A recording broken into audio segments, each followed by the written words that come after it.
At IELTS Advantage, we've helped hundreds of students get a band 9 in their IELTS reading test. And what I thought I would do today is show you a simple technique that we use to help students get a band 9 in their IELTS reading test.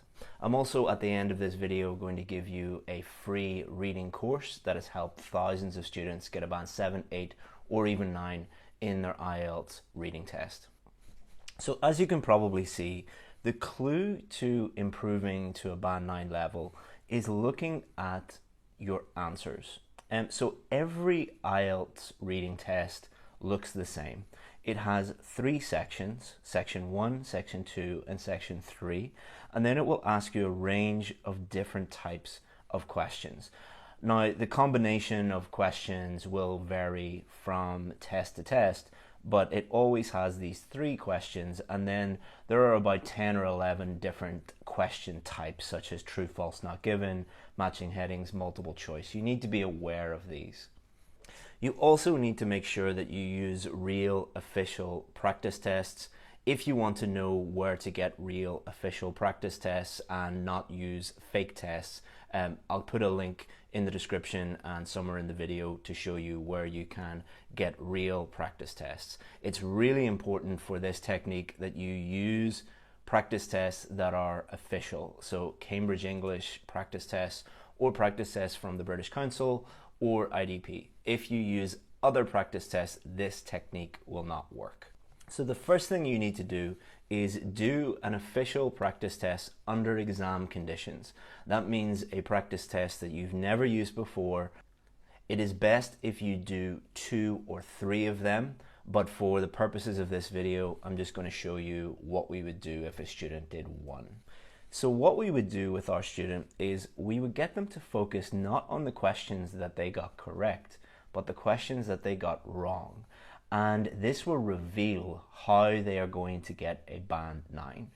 So let's look at some common scenarios to show you how we can help you improve. So let's say we have our first student and we notice that they get all the questions correct except this question, this question, this question, this question, this question, this question, this question, and this question. So by looking at their wrong answers, we can see that for this particular type of student, what they need to do is just focus on 2 question types. They obviously have got all of these right, all of these correct, all of these correct, all of these correct, and section 3 is the most difficult part. So it shows that there's no problem with their reading skills, no problem with their vocabulary, but every time they get a true, false, not given question or a matching headings question, they're very likely to get that question wrong. So for this student, what they need to do is just focus on a strategy for matching headings and a strategy for true, false, not given. And if they do that, they're going to dramatically improve their IELTS reading score because they are thinking and improving strategically. They're not trying to improve everything. They are identifying the key problem and then fixing that key problem. Or as we say on our VIP course, turn your weaknesses into strengths. So we've identified that this student has a problem with these 2 types of questions. They're going to turn this weakness into a strength, and then it's very likely that they are going to get a very high score if they fix these 2 question types. Now let's look at a different student.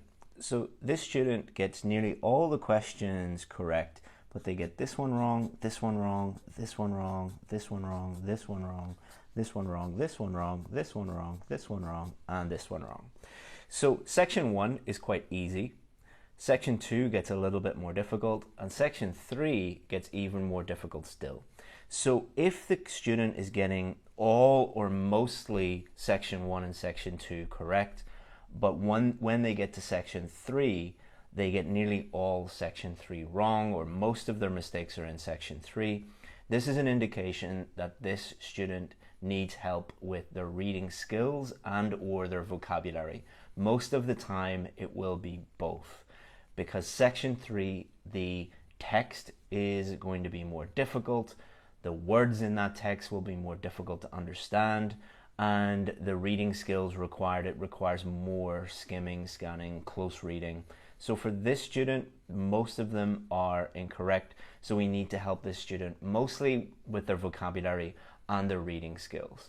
It could also be for a student like this where they're getting mostly section 3 wrong, where they are running out of time. So they had no problem in the first 2 sections, but they're running out of time. If they have a timing issue, then we need to help them with the different types of questions, familiarize themselves with the different types, help them with the strategy for those different types of questions, and then slowly build up speed. So if you had a problem for it, let's say this student just could never get everything done on time, what we would do is we would start off very slowly with this student. We would say, okay, take 90 minutes to do everything properly. Can you get everything correct in 90 minutes?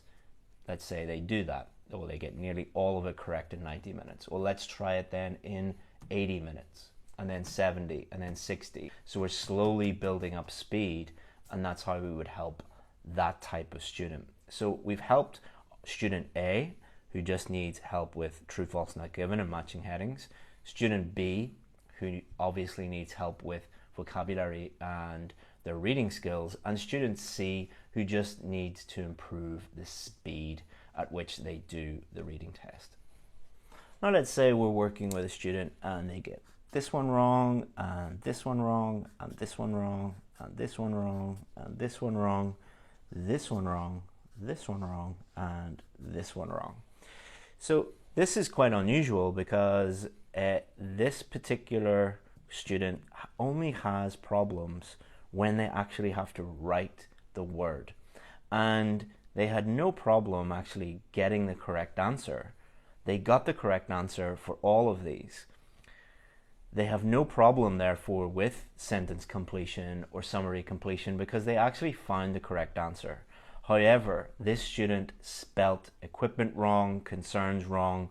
They had a problem with the spelling of procedure, injuries, sunlight, transpiration, and weight. So for this student, they do not need to work on strategy. They do not need to work on speed. They don't need to work on vocabulary or reading skills. They just need to work on spelling.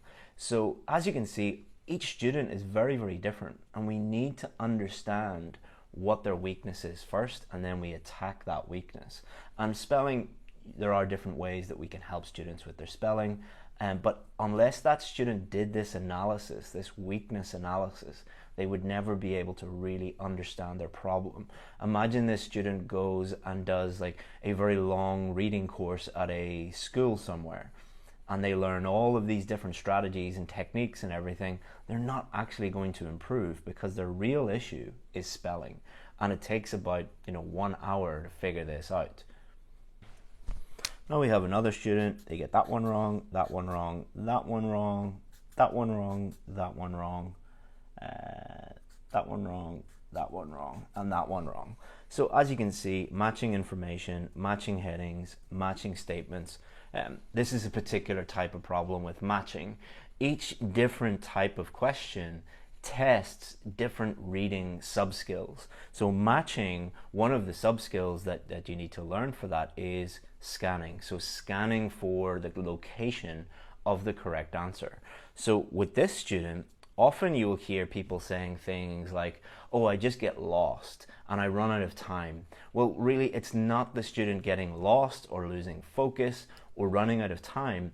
It is just they really need to work on their ability to scan, or it might be a skimming issue, or it might be that whenever the question requires students to really read carefully and think deeply about the answer, they get those questions wrong. So they need to work on close reading.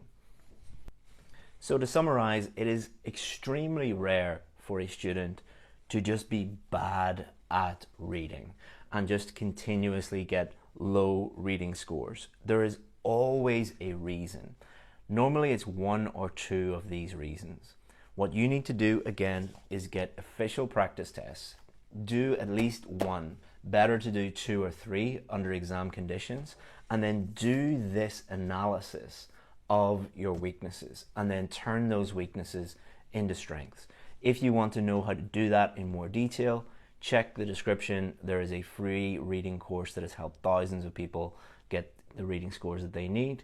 And if you need any other help, feel free to get in touch with us at IELTS Advantage. If you have any suggestions for further videos, any feedback, feel free to put them in the comments. If you didn't like this video, feel free to give it a dislike.